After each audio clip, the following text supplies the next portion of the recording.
Hello everyone, welcome to my channel. आज हम इस वीडियो में मैग्नेटिक बिहेवियर के टाइप्स को डिटेल में डिस्कस करेंगे, जिसमें 5 प्रकार के मैग्नेटिज्म के कॉन्सेप्ट को समझेंगे, जो है diamagnetism, paramagnetism, ferromagnetism, anti ferromagnetism and ferrimagnetism. So ये 5 प्रकार के मैग्नेटिज्म क्या होते हैं, इनका बेसिक कॉन्सेप्ट क्या है, एग्जाम्पल्स के साथ डिटेल में समझेंगे। इस टॉपिक का प्रॉपर नोट्स आपको प्रोवाइड करूंगा, जो आपके BSc and MSc semester exams के लिए बहुत हेल्पफुल होगा। सो बेसिक कॉन्सेप्ट पहले हम एक बार रिकॉल कर लेते हैं। पिछले वीडियो में हमने देखा था कि ट्रांजिशन मेटल कॉम्प्लेक्स का जो मैग्नेटिक बिहेवियर होता है या जो मैग्नेटिक प्रॉपर्टीज होता है, वो इलेक्ट्रॉन के मोशन पर डिपेंड करता है। इलेक्ट्रॉन के जो मोशन है उसके कारण ये मैग्नेटिक बिहेवियर अराइज होता है। और ये जो इलेक्ट्रॉन के मोशंस होते हैं वो दो प्रकार के होते हैं। पिछले वीडियो में हमने कॉन्सेप्ट को डिटेल में समझा है। बेसिकली ये जो दो टाइप के इलेक्ट्रॉन के मोशन होते हैं, ये होते हैं ऑर्बिटल मोशन और स्पिन मोशन। मतलब कि जब कोई इलेक्ट्रॉन, जैसे ये न्यूक्लियस है और न्यूक्लियस के बाहर ये ऑर्बिट है, इस ऑर्बिट में अगर घूमता है कोई इलेक्ट्रॉन तो इसको कहते हैं ऑर्बिटल मोशन। एंड जब कोई इलेक्ट्रॉन जो है अपने खुद के अक्ष में घूमता है, ठीक है, इस प्रकार से इलेक्ट्रॉन अपने खुद के अक्ष में भी घूम रहे हैं, जिसको कहा जाता है स्पिन मोशन। तो इन दोनों ऑर्बिटल मोशन और स्पिन मोशन के कारण ही जो मैग्नेटिक प्रॉपर्टीज होता है ट्रांजिशन मेटल कॉम्प्लेक्स का, वो अराइज होता है। जो बेसिक कॉन्सेप्ट है, तो ये जो मैग्नेटिक बिहेवियर है, मैग्नेटिक प्रॉपर्टीज है, ये बेसिकली सब्सटेंस में इलेक्ट्रॉन्स, जो अनपेयर्ड इलेक्ट्रॉन्स प्रेजेंट हैं या नहीं है, उसके आधार पर होता है, जिसके हिसाब से ये 5 मैग्नेटिज्म के कॉन्सेप्ट हैं, जिसको आगे हम डिटेल में समझेंगे। तो बेसिक आपको क्या ध्यान रखना है कि magnetic properties transition metal complex का, वो इलेक्ट्रॉन के ऑर्बिटल मोशन और स्पिन मोशन के कारण अराइज होते हैं। अब स्टार्ट करते हैं बेसिक इंट्रोडक्शन से मैग्नेटिक बिहेवियर का।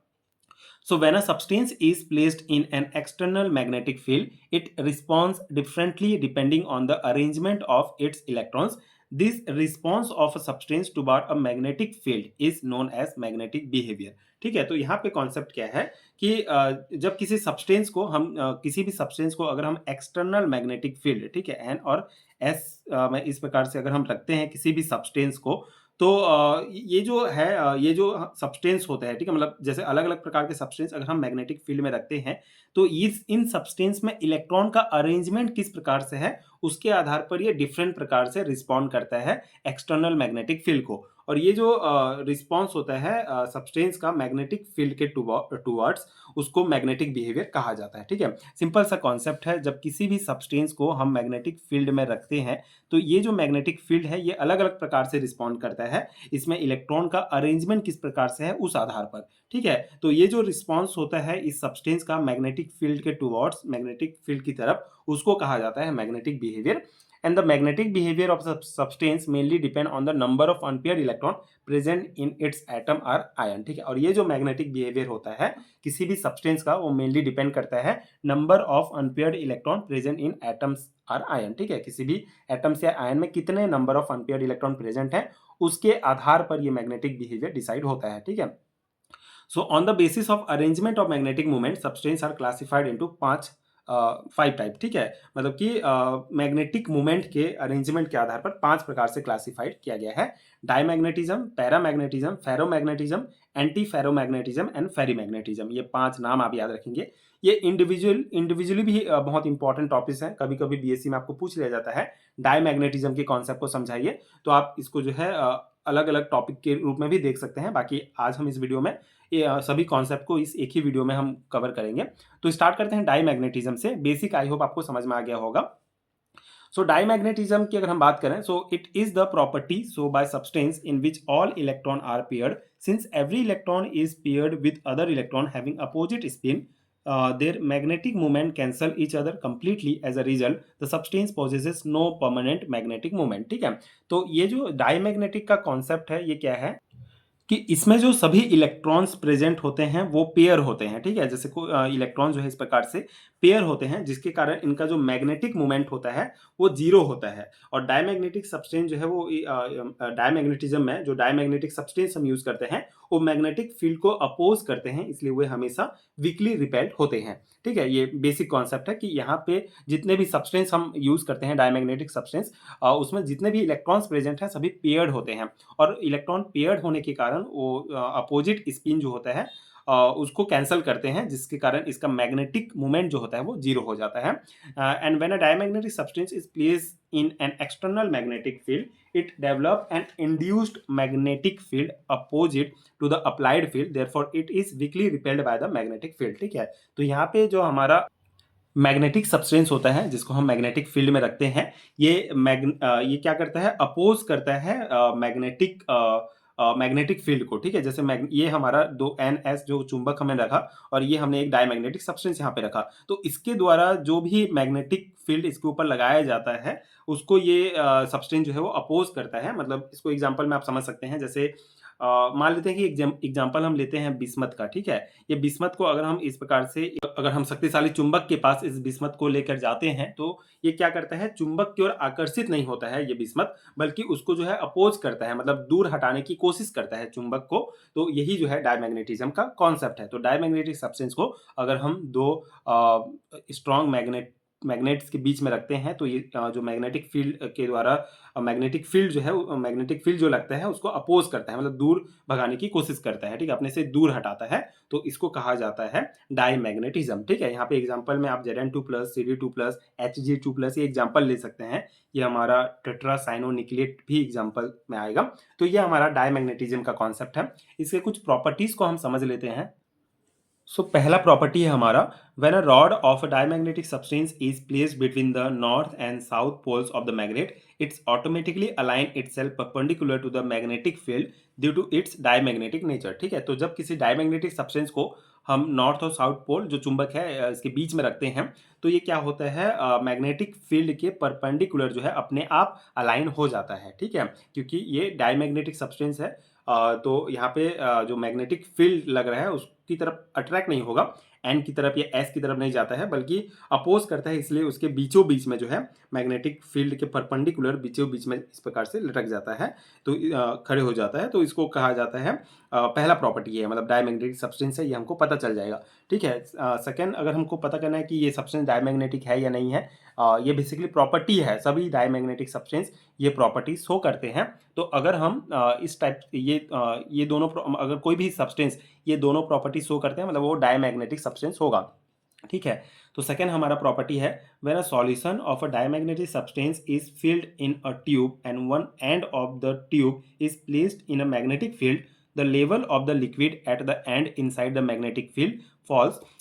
This happen because the diamagnetic solution is repelled by the magnetic field. ठीक है, तो यहाँ पे कॉन्सेप्ट क्या है कि जब डाईमैग्नेटिक सब्सटेंस के सॉल्यूशन को लिक्विड फॉर्म को एक ट्यूब में अगर हम डालते हैं और ट्यूब के एक छोर को अगर हम NS2 चुंबक के बीच में लेके जाते हैं तो क्या होगा, जो डाईमैग्नेटिक सब्सटेंस है वो एक साइड का जो ट्यूब से जो सॉल्यूशन है वो नीचे चला जाएगा और एक साइड आगे बढ़ जाएगा। ऐसा इसलिए होता है क्योंकि ये डाईमैग्नेटिक सब्सटेंस है और ये इसके मैग्नेटिक फील्ड को अपोज कर रहा है, दूर भगा रहा है, उससे दूर जा रहा है। ठीक है, आकर्षित नहीं हो रहा है, तो ये डाईमैग्नेटिक सब्सटेंस का प्रॉपर्टी है। ठीक है, आई होप आपको समझ में आ गया होगा। एक ट्यूब में हम डायमैग्नेटिक सब्सटेंस का सॉल्यूशन लेते हैं, उसके एक सिरे को अगर हम चुंबक की साइड चुंबक में लेके जाते हैं स्ट्रॉन्ग मैग्नेटिक फील्ड की तरफ, तो उसका जो तो ये क्या हो जाएगा, एक साइड ऊपर बढ़ जाएगा सॉल्यूशन, एक साइड नीचे हो जाएगा, क्योंकि ये डायमैग्नेटिक सब्सटेंस है जो चुंबकीय फील्ड को अपोज कर रहा है। ठीक है, तो ये कॉन्सेप्ट हो गया।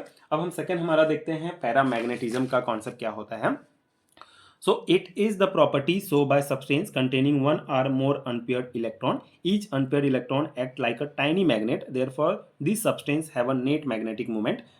When placed in a magnetic field, paramagnetic substance are attracted towards the field. ठीक है, तो डायमैग्नेटिज्म का जो कॉन्सेप्ट था उसका अपोजिट ही कॉन्सेप्ट है पैरामैग्नेटिज्म का। ये ये सब्सटेंस जो होते हैं पैरामैग्नेटिक सब्सटेंस जो होते हैं वो उनमें क्या होता है, अनपेयर्ड इलेक्ट्रॉन्स प्रेजेंट होते हैं। ठीक है, और अनपेयर्ड एक या एक से ज़्यादा अनपेयर्ड इलेक्ट्रॉन प्रेजेंट होते हैं ऐसे सब्सटेंस में, और ये अनपेयर्ड इलेक्ट्रॉन जो है अपने आप में एक छोटे मैग्नेट की तरह काम करते हैं। ठीक है, अनपेयर्ड इलेक्ट्रॉन इस प्रकार प्रेजेंट होंगे और ये अपने आप में एक सब्सटेंस की तरह काम करते हैं, मतलब एक टाइनी मैग्नेट की तरह काम करते हैं। इसीलिए ये जो सब्सटेंस होता है, इन सब्सटेंस का एक नेट मैग्नेटिक मोमेंट होता है। तो नेट मैग्नेटिक मोमेंट है, मतलब इसको अगर हम किसी जैसे NS2 चुंबक के बीच में अगर हम इसको रखते हैं तो ये जो पैरामैग्नेटिक सब्सटेंस होता है वो चुंबक दोनों साइड जो है अट्रैक्ट होता है, ठीक है, दोनों साइड जो है आकर्षित होता है। जैसे डायमैग्नेटिज्म में क्या होता था, उससे दूर भागता था मैग्नेटिक फील्ड से, लेकिन यहाँ पे जो सब्सटेंस है वो दोनों साइड अट्रैक्ट होता है।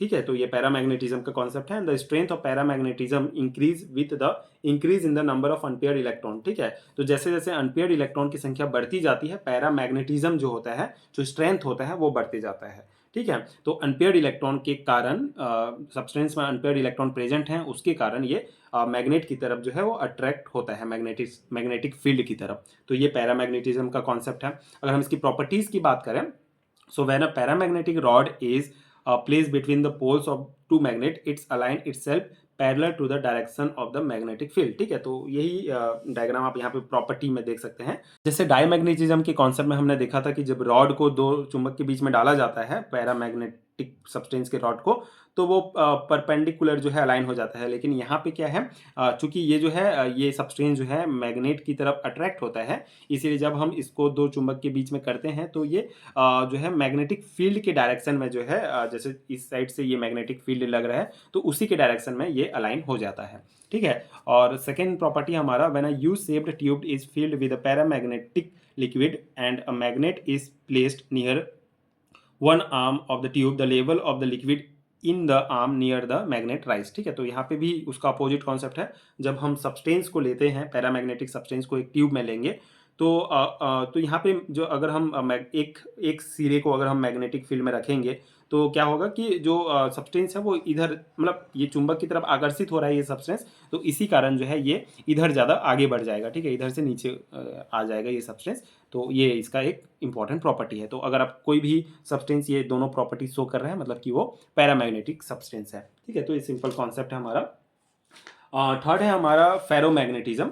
तो फेरोमैग्नेटिज्म जो कॉन्सेप्ट है ये भी इंपॉर्टेंट है, और ये बेसिकली ये जो है मैग्नेटिक फील्ड की ओर सबसे ज़्यादा अट्रैक्ट होता है, ठीक है, ferromagnetism.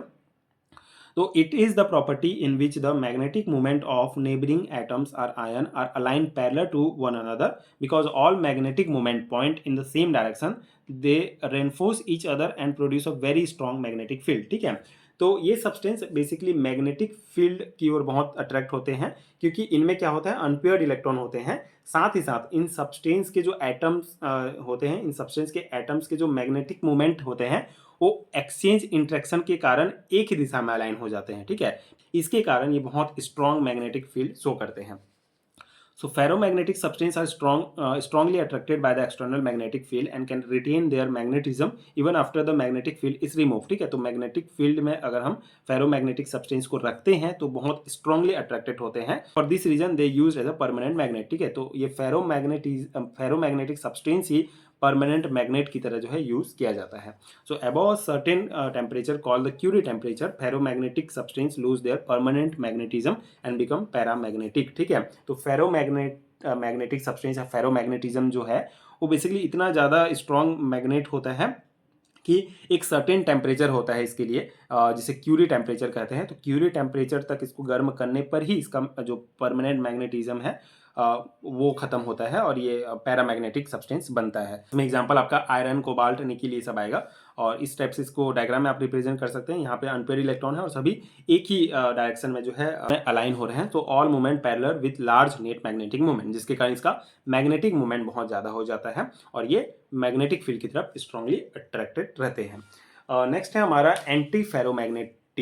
So it is the property in which the magnetic moment of neighboring atom are aligned in opposite direction with equal magnitude, ठीक है। तो ये एक ऐसा प्रॉपर्टी है जिसमें जो मैग्नेटिक मोमेंट होता है नेबरिंग एटम का वो अपोजिट डायरेक्शन में अलाइन होते हैं, ठीक है। जो मैग्नेटिक मोमेंट होगा नेबरिंग एटम्स का वो अपोजिट डायरेक्शन में इस प्रकार से अलाइन होते हैं with equal magnitude, and as the result magnetic moment cancel each other, ठीक है। जिसके कारण इसका जो मैग्नेटिक मोमेंट होता है एक दूसरे को कैंसिल करते हैं और इसका मैग्नेटिक मोमेंट जो होगा वो जीरो हो जाता है, नेट मैग्नेटिक मोमेंट, ठीक है। Although unpaired electron are present, the opposite arrangement of spin prevent the substance from exhibiting strong magnetism, ठीक है। तो यहाँ पे अनपेयर्ड इलेक्ट्रॉन प्रेजेंट होते हैं इसमें, लेकिन यहाँ पे जो अपोजिट अरेंजमेंट होता है स्पिन्स का वो बेसिकली सब्सटेंस को स्ट्रॉन्ग मैग्नेटिज्म की तरफ स्ट्रॉन्ग मैग्नेटिज्म शो करने के लिए प्रिवेंट करता है, ठीक है, बचाता है, मतलब ज़्यादा स्ट्रांगली अट्रैक्ट नहीं रहता है मैग्नेटिक फील्ड की तरफ, ठीक है। यहाँ पे आपका manganese oxide, nickel oxide, iron oxide, ये एग्जांपल्स होंगे एंटी फेरोमैग्नेटिज्म के।